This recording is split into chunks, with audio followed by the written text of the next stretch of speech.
Okay, good. Hi, that's very loud. I'm going to describe some work we've been doing to make x86 HVM more secure.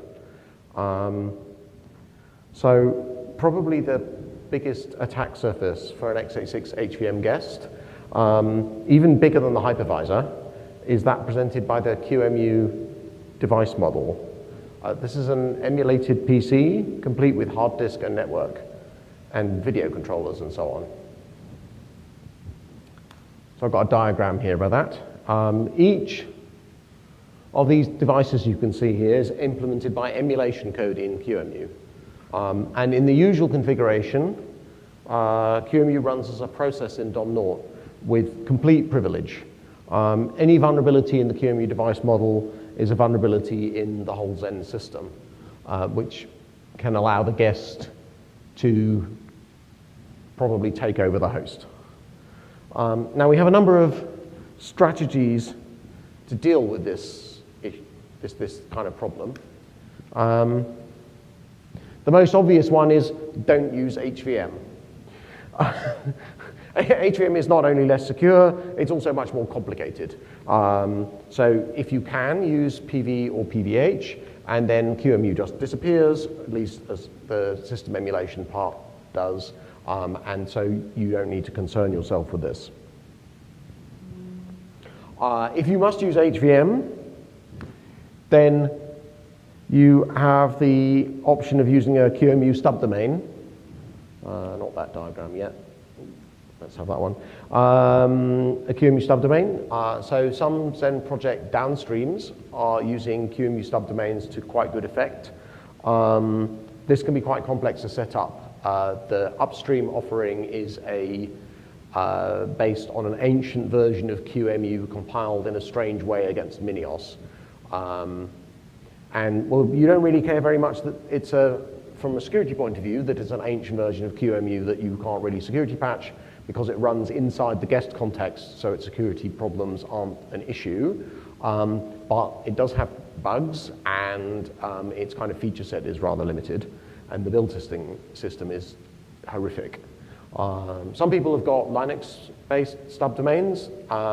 That's very cool, but they're not really upstream support for that. It's not very good in QEMU and in Zen, and it's not really deployable if you're using like a distro setup or something. So we're working on that, but it's not here yet. Most of our HVM user base, that's not a very good option. It has some slight scalability problems because you need now 2 domains for every guest as well. So those users need something to help mitigate QEMU bugs. And that is what I'm talking about today. We're basically aiming to provide defense in depth here. We're rearranging the security boundary to go outside QEMU so that QEMU is no longer trusted. It's basically the same code running in basically the same way with the same vulnerabilities on its attack surface to the guest, but we are aiming to mitigate the risk by stopping QEMU from being able to do bad things to the host.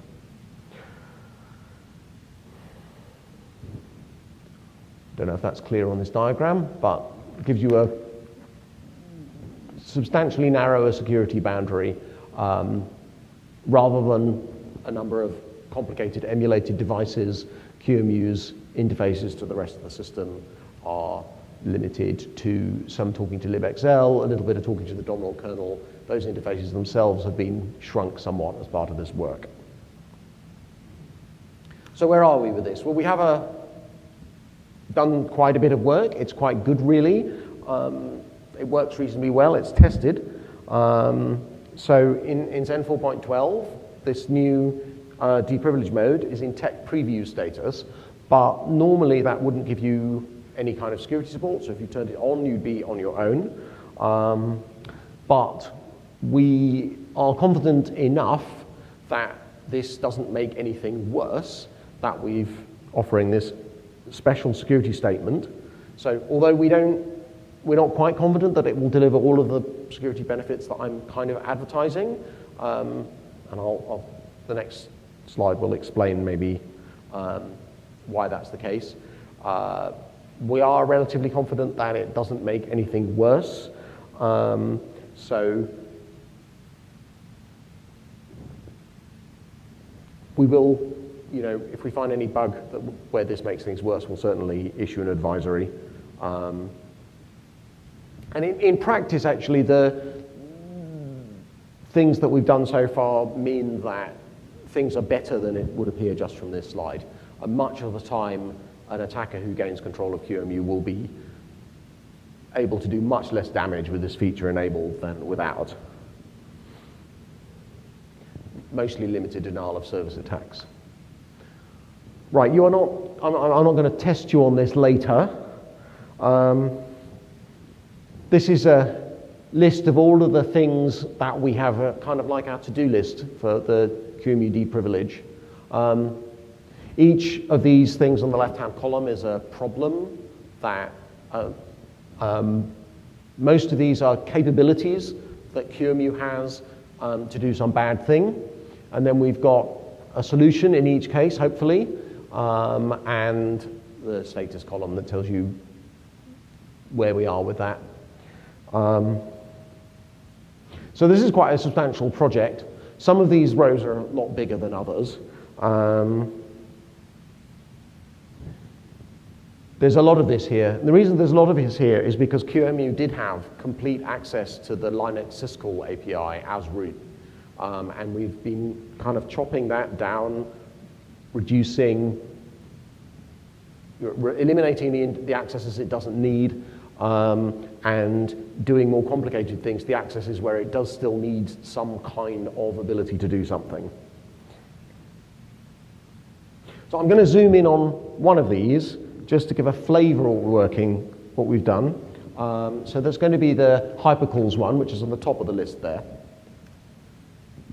So a QEMU device model needs to make hypercalls related to its guest. It needs to be able to deliver interrupts, adjust the domain's physical memory map, declare that the guest has crashed, various kind of things. Those things shouldn't affect other guests on the system, but it definitely needs to have pretty much full control of the guest it's managing because it's emulating the PC that the guest is running on, not the actual CPU, which is run, the code runs on the real CPU, but all the peripherals, and it needs to be able to emulate those. So previously, QEMU could make these hypercalls just because it was a privileged process in DOM0, and so it had complete privilege to make any hypercall it liked. So we had to strip it of this privilege. And so we've had to make a distinction in DOM0 between this QEMU process, which has only this restricted privilege, and other processes on DOM0 that have full privilege. And that distinction has to be enforced by the kernel driver that is used by processes in DOM0 to make hypercalls. So that kernel driver is the same kernel driver with a deprivileged QEMU, but it has a new feature enabled where during QEMU startup, it makes a special, before it starts to interact with the guest and might be taken over while it's still trusted, it makes a special ioctl to the driver to say, I'm going to be the QEMU for this particular domain. And after that, the priv command driver restricts the hypercalls that QEMU can make. This is all very well, but the actual set of hypercalls that QEMU needs to make is very open-ended, and they don't have a stable, there's not really a stable list of them. They come and go with different Zen versions. And tracking that in the Linux kernel, having a table in the Linux kernel which listed all of the hypercalls that was like a kind of, I don't know, you could have had like a firewall rule thing that listed all the hypercalls, that would be completely unmanageable because you'd have to keep the list in Linux and the list in Zen up to date, and if they got out of sync, it would be a security bug or things wouldn't work. So instead, we invented a completely new meta hypercall called DMOP. It stands for device model operation. The DMOP hypercall has a part that's in a standard form. So you can see here, this is the actual arguments of the hypercall, and it's got a DOM ID, that's the target DOM ID, and this pile of buffers. The target hypercall can be checked because it's always in the same place in the arguments. The priv command driver, when it's running in this restricted mode, can check that that DOM ID is the expected domain. And we've got these buffers. The reason we've got the buffers laid out like this is because hypercalls are made, they typically have arguments that are provided in memory, and and Zen will just read or write the hypercall arguments and return values to those addresses. And we need to stop the QEMU from telling Zen via these hypercall parameters to like read memory that QEMU shouldn't have access to, or to write memory that it shouldn't have access to. So all of those kind of indirect arguments are in these buffers now.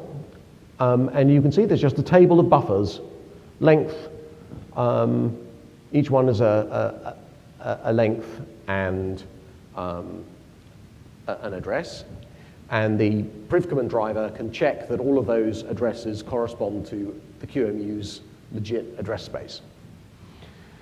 The green parts are the actual details, complicated stuff to do with domain management, and the Linux kernel doesn't need to consider that at all. It can trust that Zen will only allow accesses to these memory regions and only for that domain, and the rest is up to Zen to enforce. So this is quite complicated. This is one of the more complicated extra pieces of code we've had to do. There's been a lot of other kind of shuffling around. If we go back to that list, for example, XenStore is on this list as well. QEMU did do a lot of stuff talking to the tool stack via XenStore. We did have a previous idea of how to do XenStore, but actually when we looked at the code again, most of those uses of XenStore could be removed from QEMU, and now we do that communication mostly via QMP.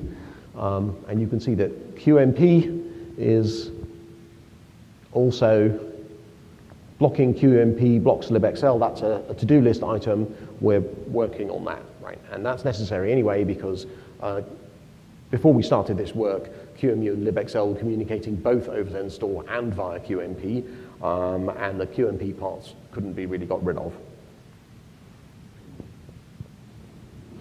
Now, if we look at this list, the ones that are left as not completely done, we've got a bit of testing left to do. We've got some basically denial of service type problems left, where QEMU can use too many system resources, it might be able to block the tool stack, but most of the abilities of QEMU to access arbitrary host resources, access arbitrary memory have been removed. So that's why I'm saying that probably you're not likely to suffer worse than a denial of service. But in order to declare this properly fully supported, we've got to finish these. Many of them are fairly straightforward, and we need to actually get them tested. We do have some test code for some of these that are listed as not tested. We've got kind of work in progress test code. So I'm hoping this will happen maybe in the next few months. We'll see how that goes. We can be optimistic, can't we? So the question is, when should you enable this feature? It's difficult to quantify this. The benefit is a reduced security risk. You will hopefully find that maybe if there's a security advisory affecting QEMU, you could put off the update or maybe not update it at all. And certainly the update may be less urgent for you. But if we go back to this list, there are some reasons why maybe you don't want to enable this, and the worst of these is that there are some features that currently don't work at all. The most obvious annoying one of these is CD-ROM insert. We have done most of the work to make that work, but it's not quite there. And currently, if you try that, you just get errors. The QDisk backends, which are used in upstream Zen to support QCOW2 and other kinds of interesting image formats, are also not supported because we need to be able to separate the code out to talk to two. They're going to have to be two instances of QEMU, one of which only runs QDisk backends, and one of which runs all the kind of really vulnerable PC emulation. And we have some ancient patches to do that, but it's quite involved. That'll be a while, I think. I don't think that's a blocker for making this supported. We'll just, to make this supported, we'll just say, you know, that configuration doesn't work, and we'll just document that. There are probably some other bugs and limitations. We don't know exactly what they are. We do have it tested in OSS test. We don't think it's been widely deployed yet, so it depends how novel you are. Also, there's a bit of a kind of wrinkle in the deployment.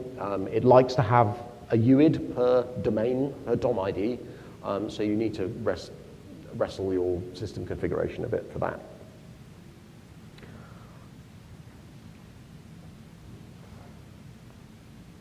Okay, so that's mostly what I had prepared to say. This is my references slide. So firstly, I should say thank you to all we've had a lot of people involved in this. I went through the logs of all various projects to find who had, you know, whose commits had touched the relevant code. I may very well have missed somebody. I may have missed an entire tree somewhere, but you can see it's been very much a joint effort. It's quite easy to turn it on. You just stick dm restrict equals 1 in your libxl configuration file. And the documentation in tree is reasonably up to date. So I think that means I should take questions. Yes, Paul.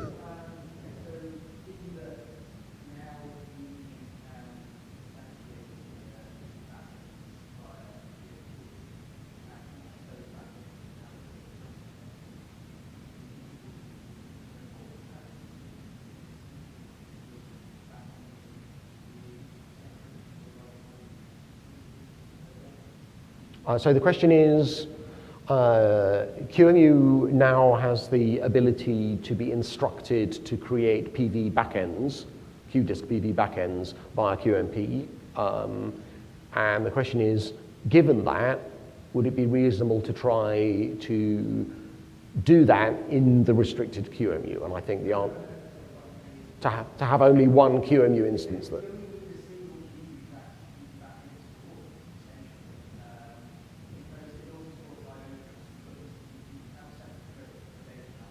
Could you use the mic?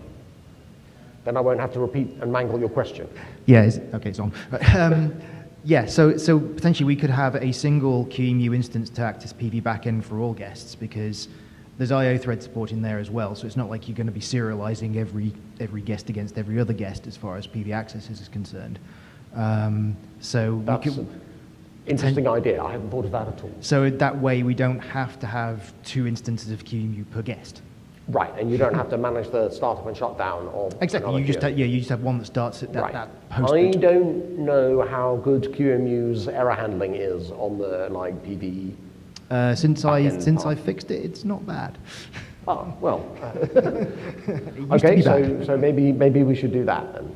I think that would be easier than potentially having to teach the tool stack to spawn two instances. It's and manage not those. just the network and disk backends though. There's also potentially the VNC server, PV USB, PV every random thing. Well, I mean, yeah, this is part of the sort of ongoing work I think needs to be done to move over to the new backend framework that I added. I think if we start to port these things across, then it becomes feasible for all PV backends essentially that we use QEMU for.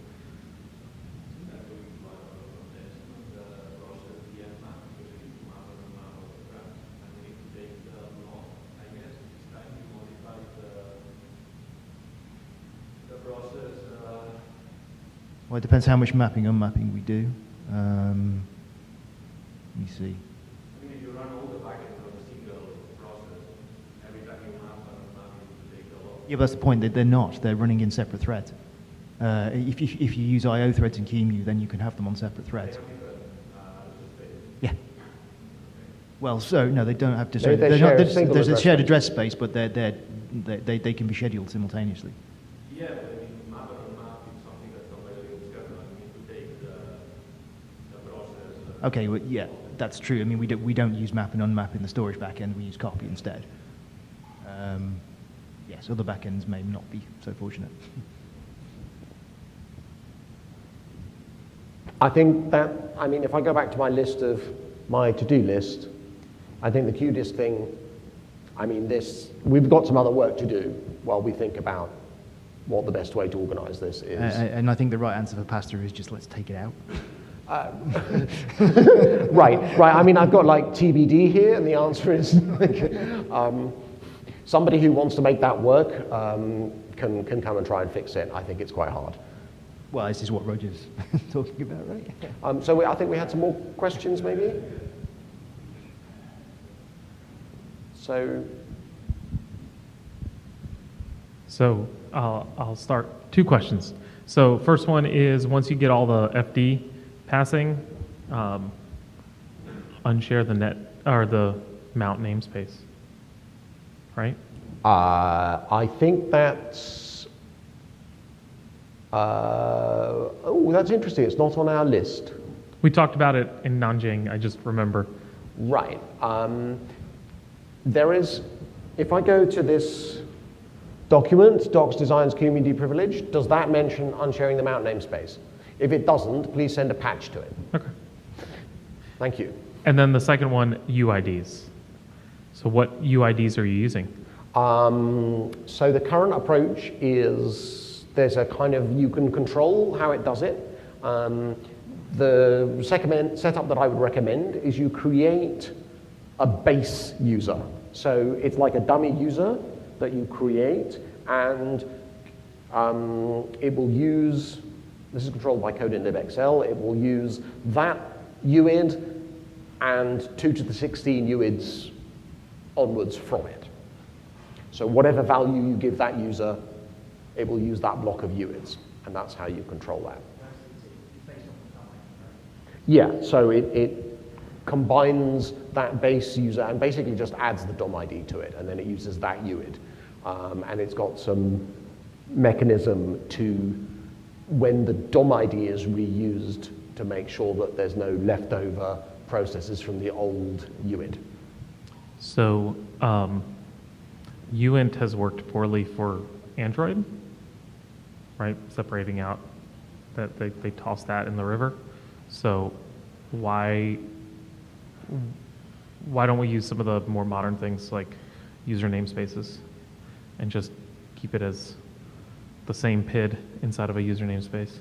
I don't know what you're talking about for Android. I think the current approach will work well. I would have expected it to. So like Android design used to be, like their security model used to be, we'll just make for every app, it'll have its own UID, right? And so now they're, I don't know, I'm not an Android developer, somebody here, but they've switched into like namespacing and separating out. So just because that model kept getting broken. Okay, I don't know anything about that. How did it get broken?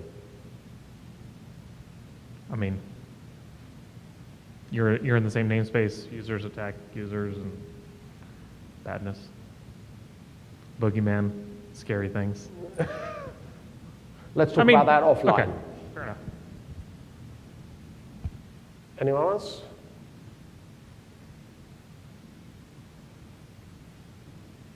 I thought there was one other question that I saw, but I can't remember where it was.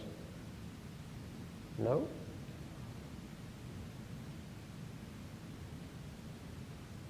So I'm not relying, I mean, to answer your question a bit more about UIDs, I don't think we're relying completely on UIDs, right? So we want to unshare, if you look at the list, right, we're intending to unshare various namespaces, and you're right about the mount namespace. don't think it's necessary to unshare the UID namespace as well, and unsharing the UID namespace has some performance implications because it adds another layer of indirection in the kernel. And given that there will be no other processes with this UID,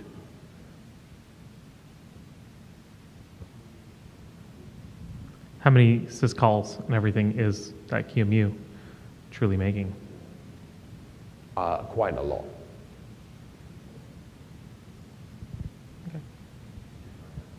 Yeah, I mean, every time it needs to map some guest memory, it's making murmap calls on briv command.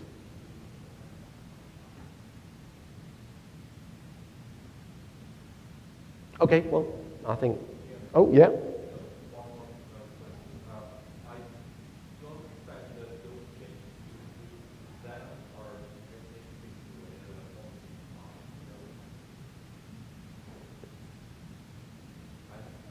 My question is if the changes you did are in common code and not x86. The reason I'm asking is I'm looking for enabling weird I/O, and in that case, I would probably use QEMU to emulate some of the devices on ARM. So that's a good question. I think DMOP is not x86 specific. So yes, this is all applicable. If you were to try and create an I/O server, right? I mean, I think in fact you can see that. Let me see if I can find that on Zen DMOP create I/O rec server, right? I think that DMOP is platform independent. Then ARM, this is some like Right. work in progress. I mean, I don't think it's implemented on ARM, but there's no reason why you couldn't implement it on ARM, and then all of this that I've described here on this slide would be totally applicable. You probably have to do some tool stack work, because right now in libxl doesn't expect, you know, to do any of this QEMU device model stuff other than x86 HVM. Okay, thank you. Okay, thank you very much.